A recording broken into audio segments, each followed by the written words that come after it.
En 2018, il y avait 47% des ouvriers qui n'avaient jamais lu un livre sur la dernière année, alors que ça concernait que 15% des cadres.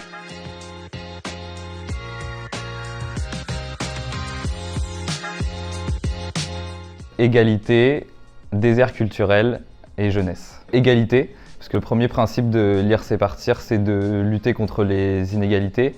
Et on pense que pour lutter contre les inégalités économiques, sociales, ça va de pair avec la réduction des inégalités culturelles.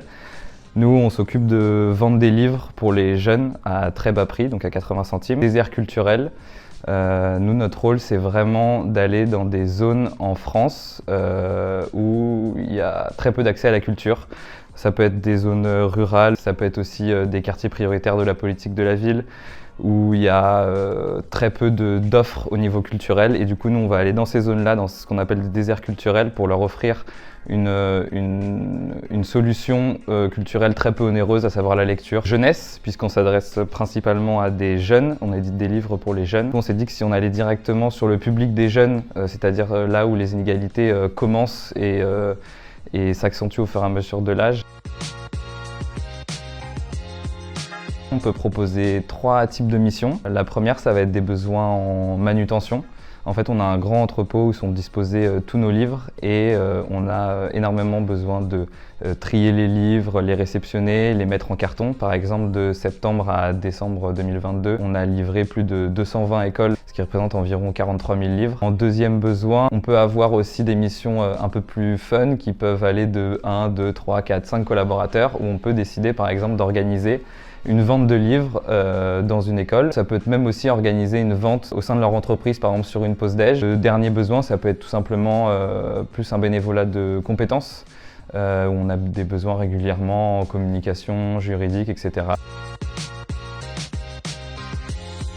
En arrivant chez Lire c'est partir, du coup, j'ai fait pas mal de ventes dans des écoles, etc. Et c'est vrai que c'est toujours assez marquant de voir quand les enfants arrivent dans l'école, parfois accompagnés de leurs parents, qui parlent par exemple pas forcément du tout français, et du coup en fait c'est les enfants qui guident les parents dans l'école, qui traduisent tous les panneaux, les trucs, etc. Et que les parents nous remercient dans leur langue avec traduction ensuite de l'enfant après, pour nous dire bah merci, c'est trop cool parce que grâce à vous après l'école il peut continuer à apprendre le français, à lire. La lecture ça améliore énormément de fonctions cognitives sur la rédaction, le vocabulaire, les capacités de concentration, et pour ça les parents ils sont trop contents.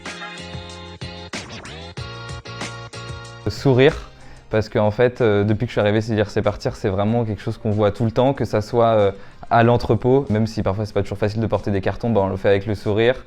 Quand on est en vente et qu'on arrive, que les enfants sont trop contents de voir qu'on vend des livres, c'est hyper gratifiant. C'est un métier qui se fait vraiment dans la joie et la bonne humeur, et ça c'est trop cool.